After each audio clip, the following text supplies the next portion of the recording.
검사 범죄 대응 TF를 이제 결성하셨잖아요. 맞습니다.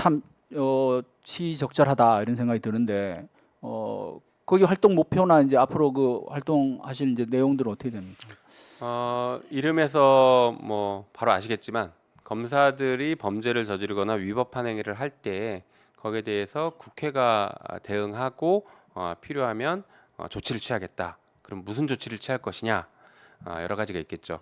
가장 대표적으로는 위법한 검사는 탄핵시킬 수가 있습니다. 탄핵한다는 건 우리 민주당이 당론으로도 이미 결정해놨거든요.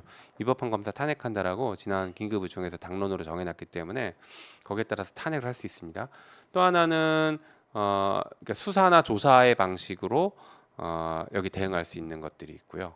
그러니까 수사를 하게 만드는 방식이죠. 예를 들면 뭐 공수처에 고발하거나 아니면 상설특검법이라고 있는데 상설특검법을 통해서 특검을 하거나 아니면 우리가 필요하면 특검법을 발의하거나 아니면 국정조사를 하거나 이런 다양한 방식들을 통해서 조사가 필요한 부분들은 조사를 할 수도 있습니다.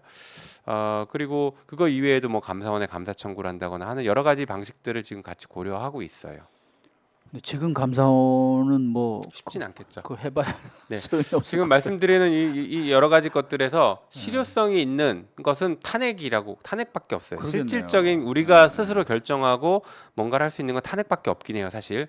근데 이제 그 탄핵의 한계는 뭐냐면 탄핵하려고 하는 검사가 구체적으로 무슨 위법을 했는지가 명확해야 됩니다. 네. 그렇지 않으면 저희가 탄핵 결정문을 쓸 수가 없어요. 그래서 그것이 어느 정도 조사가 되어 있는 사람만 탄핵할 수 있다라는 한계를 가지고 있어요. 근데 그렇지 않더라도 분명히 이거는 나쁜 짓인데 누가 언제 뭘 했는지가 좀 불분명한 사안들이 있거든요. 그런 것들은 조사가 필요하거나 수사가 필요한 것이죠. 지난번에 이제 그 아까 말씀하신 유우성 보복 기소 사건 네. 담당 검사 안동환 검사죠? 네, 안동환 그래서 검사. 탄핵 1호로 네. 해서 지금 이제 소추가 됐는데 그 이후에 그때도 이제 이름이 좀 나오고 했지만 뭐 또 추가적으로 또 이제 몇몇 문제 네. 있는 검사들에 대한 탄핵을 검토한다. 네. 그리고 지금 이제 ETF에서도 분명히 검토를 하겠죠? 네, 뭐 지금 그러니까 문제가 제기되고 있는 검사들에 대해서는 당연히 다 포함해서 검토를 한다라고 생각하시면 되고, 다만 이제 최종적으로 누구를 탄핵할 것이냐는 아까 말씀드린 이 사람의 탄핵 사유가 저희가 볼 때 어느 정도 뭐 입증이 됐다고 볼 수 있느냐, 이런 것들을 좀 검토를 해야 돼요. 근데 그게 뭐 꼭 이제 어떤 법원의 판결이 날 때까지 뭐 기다려야 된다 뭐 이런 건 아니잖아요. 그런 건 아닙니다. 그건 아니죠. 네, 우리 헌법상으로도 탄핵된 공무원이 민사 책임과 형사 책임을 면하는 게 아니기 때문에요. 별개로 갈 수 있고 병행해서 갈 수도 있고 얼마든지 가능합니다. 한동훈 장관 탄핵 얘기도 요즘 다시 또 이제 많이 나오는데 사실 지난해에도 이미 민주당 일부에서 나왔었잖아요. 네, 그랬죠. 그다음에 올 봄에 헌법재판소에서 한 장관이 냈던 그 권한쟁의. 권한쟁의 심판 청구를 기각하면서 네. 시행령 쿠데타에 대해서 사실상 너희들이 잘못한 거다 법무부 이거 다시 바로 잡으라는 그런 취지의 판결이잖아요. 그랬죠. 네. 근데 그것도 역시 무시하고 있고 하면서 이거는 상권 분립을 무력화하는 그것만으로 탄핵 사유가 충분하다. 뭐 채널 A 사건이나 뭐 다른 또 사건 이걸 또 떠나서 네. 그런 얘기가 있습니다. 그 부분은 어떻게 검토를 하고 계십니까? 뭐 저야 뭐 당연히 탄핵 대상이라고 보고 있고, 저는 뭐 작년부터 이미 탄핵이라고 얘기를 했고 탄핵 안도 써서 뭐 그러니까 지난번 그 원내대표한테도 다 전달을 했습니다. 이런 사유로 탄핵해야 된다. 거기에는 말씀하신 것처럼 그 위법한 시행령을 만들어서 시행하고 있는 것들이 가장 대표적인 탄핵 사유가 되고요. 또 하나는 그 지금 윤석열 검찰총장 징계에 대한 사건에 대해서 변호사를 함부로 바꿔서 사실상 지금 패소를 위한 몸부림을 치고 있는 것, 이런 것들 자체가 법 위반이 될 수가 있거든요. 그거는 뭐 무슨 범죄가 될까요? 직권남용? 범죄까지도 갈 수도 있고 일종의 비위. 그렇죠.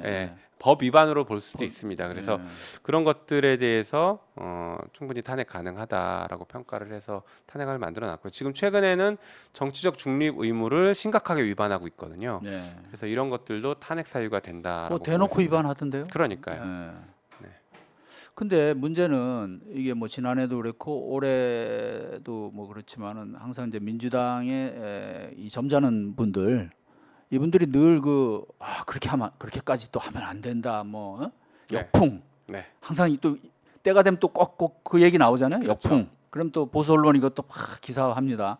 그럼 또 여론을 또 뭐 이렇게 흔들고 그래서 여론이 또 거기에 대해서 또 뭐 우려하는 뭐 있다 이제 이런 그래서 늘 뭘 이렇게 말만 나오고 네. 오히려 주장했던 분들은 뭐 튀는 행동한다 뭐 강경파다 이렇게 낙인을 찍혀버리고 네. 이게 늘 몇 번 패턴이 되풀이됐어요. 작년에 맞아요. 그 형사소송법 검찰청법 개정 그때 파동 때도 그랬고 네, 맞습니다.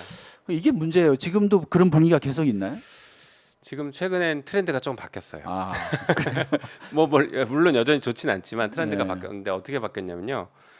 검사 탄핵했더니 우리한테 순풍이 뭐냐? 역풍 걱정이 아니라 야 순풍이 뭐가 있었냐? 하지 마. 그러니까 이렇게 트렌드가 바뀌었습니다.